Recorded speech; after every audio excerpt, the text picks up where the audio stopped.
Rules inside Mississippi State Penitentiary.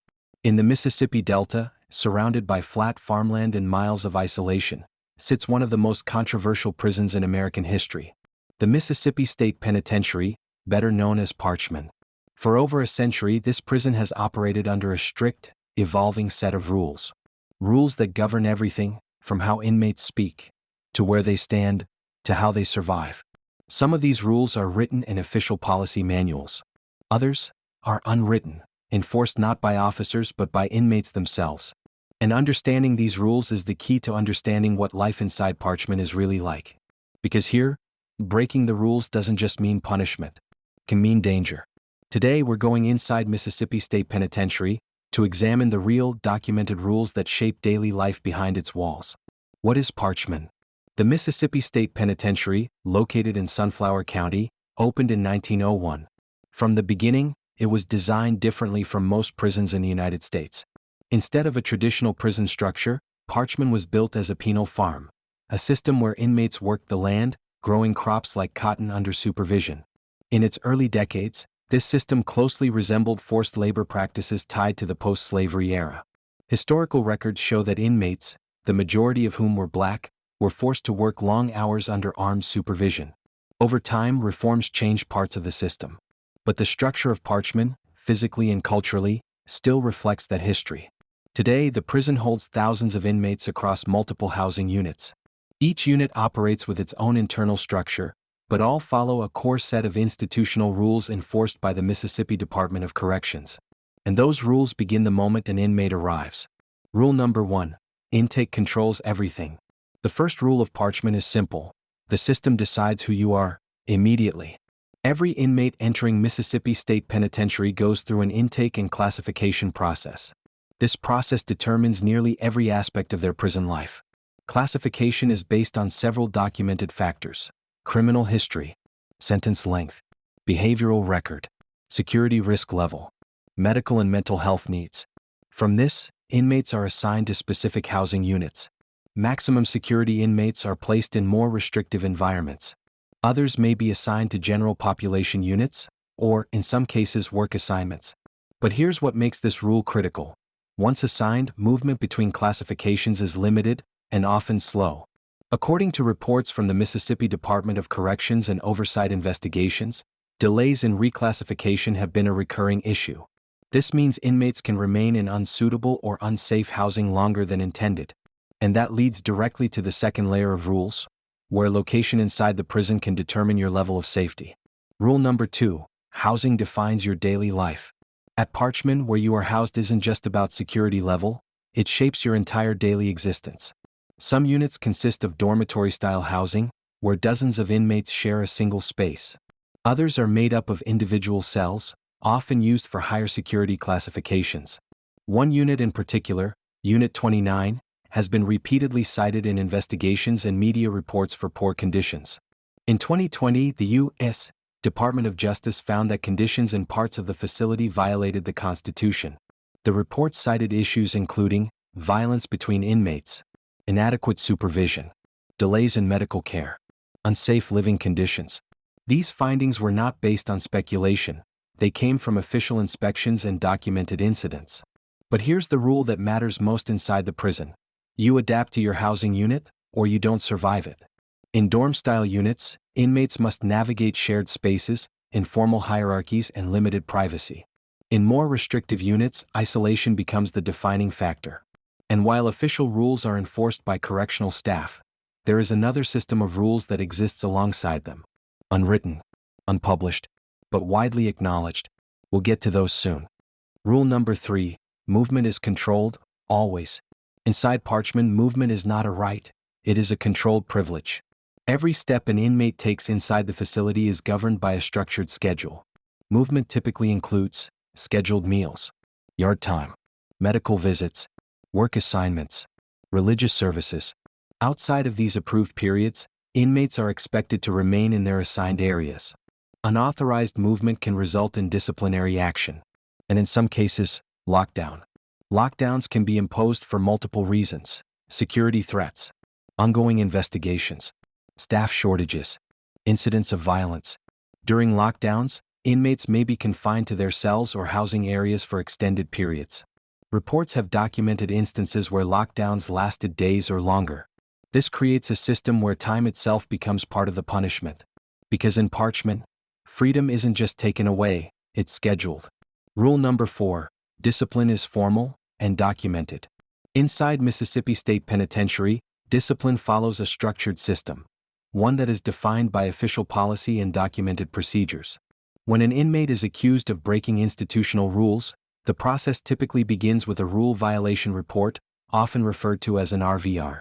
These violations can include possession of contraband, disobeying direct orders, fighting or assault, unauthorized movement, destruction of property. Once reported, the inmate may face a disciplinary hearing. At these hearings, inmates are allowed to respond to the charges, and in some cases, present limited evidence or call witnesses, depending on institutional rules. If found guilty, the consequences can include loss of privileges, commissary visitation, phone access, assignment to extra duty, reclassification to higher security, placement in restrictive housing. According to official correctional procedures, these punishments are meant to maintain order within the facility.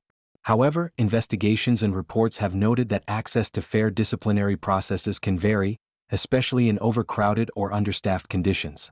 In some cases, delays in hearings or inconsistent enforcement have been documented. Still, the rule remains: every action inside the prison can be reviewed, recorded, and punished. Rule number 5, use of force is regulated, but real. Correctional officers at Parchman are authorized to use force, but only under specific, regulated conditions. According to official policies, force may be used when an inmate poses an immediate threat to themselves or others, there is active resistance to lawful orders, a disturbance or fight must be controlled. The level of force is supposed to be proportional to the situation. This can range from verbal commands, physical restraint, use of restraints like handcuffs. In more serious situations, deployment of specialized response teams. Every use of force incident is required to be documented. Reports typically include the reason force was used, the type of force applied, any injuries sustained, witness accounts. However, oversight reports, including federal investigations, have raised concerns about how consistently these rules are followed. The 2020 Department of Justice investigation found systemic issues, including insufficient staffing, delayed response to violent incidents, failure to adequately protect inmates from harm.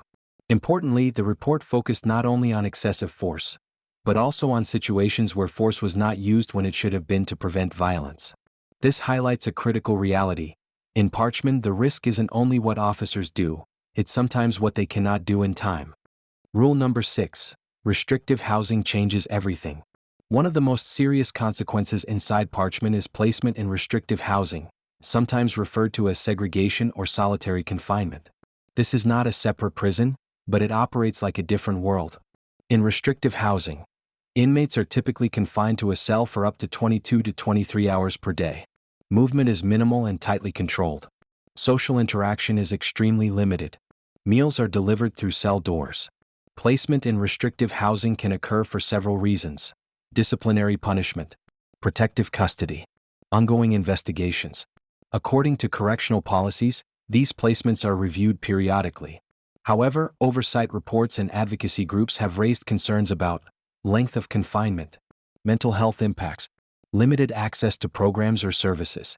The DOJ's 2020 findings noted that prolonged isolation, combined with other systemic issues, contributed to unsafe conditions within the facility. Still, within the prison system, this rule is clear: if you break certain rules, your world can shrink to a single cell. Rule number 7, the unwritten rules exist, but are not official. Beyond official policy, there is another layer of structure inside Parchman, often referred to in reporting and interviews as inmate codes or informal rules. These are not written by the Mississippi Department of Corrections. They are not part of any official handbook. But multiple investigations, interviews, and journalistic accounts indicate that informal systems of hierarchy and control can exist within prison populations. These may include social group dynamics, informal leadership structures among inmates, expectations around communication and behavior. It's important to be clear: these systems are not officially recognized, and their exact structure can vary between housing units. Some aspects reported in media and research remain unconfirmed or inconsistent across sources. However, the presence of inmate-driven dynamics has been widely acknowledged in broader prison studies across the United States. At Parchman specifically, federal investigators pointed to a lack of sufficient supervision in certain units, which allowed inmate-on-inmate violence to occur. This suggests that in some situations, control inside parts of the prison can become informal, rather than strictly institutional. But this is not a rule written down. It is a condition shaped by environment, staffing, and oversight. And it leads to one of the most important realities of life inside Parchman. Safety is not guaranteed, even when rules exist. Rule number 8. Staffing levels affect everything. One of the most significant findings in recent investigations into Parchman was not about a single incident, but about a systemic issue: staff shortages. According to the 2020 Department of Justice report, Mississippi State Penitentiary faced critical understaffing. This had direct consequences: delayed response to emergencies, reduced supervision in housing units, increased risk of violence, strain on existing staff. In some documented cases, a small number of officers were responsible for monitoring large groups of inmates. This imbalance affects how rules are enforced, because even the strictest system of rules depends on one thing: people to enforce them. Without sufficient staffing, enforcement becomes inconsistent. And when enforcement becomes inconsistent, order becomes harder to maintain. This is not speculation. It is a documented factor in federal findings and ongoing reporting about conditions at Parchman. Rule number 9. Food is scheduled, not optional. Inside Mississippi State Penitentiary, food is not just about nutrition. It is part of the institution's control system. Meals are served at fixed times each day. Inmates do not choose when to eat, they follow the schedule. Typically this includes breakfast, lunch, dinner. Meals are either served in a central dining hall or delivered directly to housing units, depending on security level and operational conditions. According to correctional policy, all meals must meet basic nutritional standards. However, multiple reports and investigations have raised concerns about food service at Parchman. Inmates and advocacy groups have alleged inconsistent portion sizes, poor food quality, delays in meal distribution during lockdowns. Some of these claims were echoed in lawsuits and media reporting, though specific details can vary by time period and housing unit. What is confirmed is this: during extended lockdowns, inmates may receive meals in their cells rather than in communal spaces. And in a system where movement is restricted, food becomes one of the few predictable events in the day. Rule number 10. Medical care exists, but access can be delayed. Healthcare inside Parchman is governed by official procedures, but access to that care has been a major point of concern. Inmates seeking medical attention typically must submit a request, often referred to as a sick call request. From there, medical staff review the request. Appointments are scheduled based on urgency. Treatment is provided within the facility or, in some cases, off-site. This is the system on paper. But federal investigators found serious issues with how it functions in practice. The 2020 Department of Justice report identified delays in medical treatment, inadequate response to serious health needs, failures in mental health care, poor coordination between custody and medical staff. These findings were based on documented cases, not isolated claims. In some instances, delays in care were linked to staffing shortages and communication breakdowns. It's important to note, the availability and quality of care can vary depending on staffing, housing unit, and timing. But the rule remains: access to healthcare is controlled and not always immediate. And inside a prison environment, delays can have serious consequences. Rule number 11. Communication is limited and monitored. Communication with the outside world is allowed, but it is tightly controlled. At Parchman, inmates can communicate through phone calls, mail, scheduled visitation. Each method comes with rules. Phone calls are time-limited, monitored or recorded, often restricted to approved contact lists. Mail is subject to inspection, screened for contraband, regulated by content rules. Visitation requires prior approval, follows strict scheduling, may be suspended during lockdowns or emergencies. During the COVID-19 pandemic, for example, visitation policies were significantly restricted, a change widely reported across correctional systems, including Mississippi. These controls are not unique to Parchman, they are standard in many U.S. prisons. But within this system, communication becomes more than convenience. It becomes a connection to the outside world and a privilege that can be taken away. Disciplinary actions can result in temporary loss of phone or visitation rights, which reinforces a key institutional rule: access to communication is earned and can be revoked. Rule number 12. Hygiene and living conditions are regulated, but inconsistent. Cleanliness inside Parchman is governed by rules, but maintaining those standards has been a challenge. Officially, inmates are expected to keep their living areas clean, follow sanitation schedules, use assigned hygiene supplies. The facility is responsible for providing basic hygiene items, access to showers, cleaning materials. However, multiple investigations and reports have documented concerns about living conditions. The 2020 DOJ report described unsanitary housing conditions in certain units, broken infrastructure including plumbing issues, overcrowding in some areas. Media reports and lawsuits have also highlighted limited access to cleaning supplies, delays in maintenance repairs. These findings do not apply uniformly to every part of the facility. Conditions can vary between units, but they point to a broader issue. Rules alone do not guarantee conditions. Enforcement and resources matter. And when those are lacking, living conditions can decline. Rule number 13. Time is structured, but can feel static. Every day inside Parchman follows a structured routine. Wake-up times, meal schedules, movement periods, lights out. This structure is designed to maintain order. But according to accounts from inmates and reporting, the experience of time inside the prison can feel very different. During lockdowns or restrictive housing, movement is reduced. Activities are limited. Days can become repetitive. Programs such as education, work assignments, or recreation may be available, but access can depend on classification, staffing, and operational conditions. In some cases, reports have noted that limited programming reduces opportunities for engagement. This creates a system where time is controlled, but how it is experienced can vary widely. For some inmates, routine provides stability. For others, especially in isolation or extended lockdowns, time can feel like it stops moving altogether. We've now seen the rules that govern daily survival: food, medical care, communication, and living conditions. These are the systems meant to sustain life inside Mississippi State Penitentiary. But there's one final layer we haven't fully explored: accountability. What happens when the system fails? Who is responsible? And what changes, if any, have been made?